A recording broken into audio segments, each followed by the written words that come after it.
Assalamualaikum warahmatullahi wabarakatuh. Kembali lagi dengan saya Muhammad Rafif dengan NIM belakang 176 dari kelas B Hukum Internasional Publik, Fakultas Hukum UPN Veteran Jakarta. Pada kali ini saya akan menjelaskan mengenai tanggung jawab negara berdasarkan hukum internasional dalam kasus perang Ukraina melawan Rusia. Maka dari itu, kita akan berangkat dari kronologinya terlebih dahulu. Kronologi perang Ukraina dan Rusia dimulai di bulan November 2021 ketika isu perang Ukraina dan Rusia mulai menjadi angin yang berhembus kencang berawal dari sebuah citra satelit yang menunjukkan penumpukan pasukan Rusia beserta peralatan militer lainnya di perbatasan Ukraina. Ditambah lagi intelijen barat menyebut Rusia akan menyerang Ukraina. Di bulan Januari, Rusia menyangkal hal tersebut dan berdalih bahwa itu persiapan latihan militer besar-besaran bersama Belarusia yang berlangsung 10 hari, dimulai 10 Februari hingga 20 Februari. Tidak lama setelah itu, di tanggal 12 Februari, Amerika mengevakuasi seluruh warganya di Ukraina, mengatakan bahwa sumber intelijen mereka menyebutkan Rusia kemungkinan akan menyerang Ukraina di antara tanggal 16 Februari dan Presiden Ukraina yakni Volodymyr Zelensky seakan-akan menguatkan pernyataan tersebut dengan menyatakan 16 Februari sebagai hari persatuan Ukraina. Meski di tanggal 16 Februari tidak terjadi apa-apa, tapi pada tanggal 21 Februari, Putin memberi pengumuman mengakui kemerdekaan dua wilayah Donbas, yakni Republik Rakyat Donetsk dan Republik Rakyat Luhansk di Ukraina Timur. Pada saat itu, Putin juga mengirimkan tentara Rusia dengan dalih menjaga keamanan. Berselang 3 hari setelah pernyataan tersebut, tepatnya di tanggal 24 Februari, Putin tiba-tiba mengumumkan operasi militer spesial dengan alasan melindungi rakyat Donbas dari neo-Nazi Ukraina dan perang Ukraina versus Rusia pun dimulai.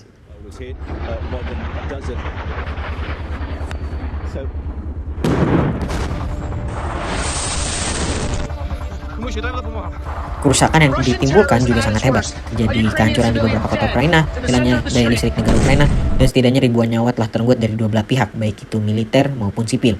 Tidak hanya itu, teritorial Ukraina perlahan-lahan berkurang dengan adanya referendum dari beberapa kota, seperti Donetsk, Luhansk, Kherson, dan Zaporizhia. Keempat kota tersebut telah mengajukan diri untuk bergabung Rusia dan Rusia telah menganeksasi kota-kota tersebut di tanggal 30 September 2022. Tapi pada 12 November 2022, kota Kherson telah kembali ke tangan Ukraina. Dari kronologi tersebut, timbullah pertanyaan, negara siapa yang bertanggung jawab atas berbagai kehancuran dalam perang ini? Apakah itu Ukraina atau Rusia? Dan bagaimana dunia internasional menanggapinya berdasarkan hukum internasional? Kita dapat menjawabnya di analisis. Dari pertanyaan tersebut didapatkan analisis jika kita mengacu pada kronologi yang sudah telah dijelaskan, bahwasanya apa yang Putin sebut dengan Operavyeni Special Voyage Operasi atau Special Military Operation adalah sebuah agresi militer bersenjata yang telah melanggar kedaulatan Ukraina dan piagam PBB. Terlebih lagi keduanya merupakan anggota PBB, maka tindakan Rusia telah melanggar prinsip PBB yang tercantum dalam pasal 2 ayat 1 yang pada intinya menerangkan bahwa kedudukan tiap negara itu sama, dan pada pasal 2 ayat 4 Piagam PBB yang pada intinya tiap negara harus menahan diri dalam hubungan internasional mereka dari ancaman atau penggunaan kekerasan terhadap kedaulatan atau kemerdekaan politik negara manapun. Dari pelanggaran prinsip PBB tersebut, maka sudah jelas Rusia yang harus bertanggung jawab atas peperangan ini. Terlebih lagi, juga kasus belli atau hal yang menjadi alasan Rusia melakukan agresi militer, yakni klaim Ukraina adalah negara neo-Nazi, sehingga Rusia melakukan self-defense, tidak dapat dibenarkan juga berdasarkan pasal 51 Piagam PBB, karena alasan tersebut belum terbukti berdasarkan hukum internasional. Tanggung jawab dari Rusia dapat kita tinjau dari Articles on the Responsibility of State for Internationally Wrongful Act. Jadi, agresi militer Rusia sendiri adalah tindakan yang salah secara internasional.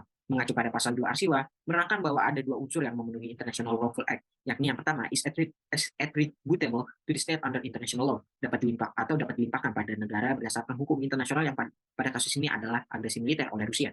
Yang kedua, constitute of a breach of an international obligation of the state, pelanggaran kewajiban terhadap hukum internasional, yakni pada kasus ini adalah piagam PBB yang telah dilanggar kewajibannya oleh Rusia. Lalu dalam pasal 3 Arsiwa menerangkan bahwa tindakan negara yang termasuk internationally lawful adalah ketika menurut hukum nasionalnya merupakan hal yang sah, tapi berdasarkan hukum internasional tidak sah. Jika disambungkan pada kasus ini, agresi militer sudah jelas dijustifikasi menurut hukum nasional Rusia, tetapi tidak dengan hukum internasional, yakni piagam PBB.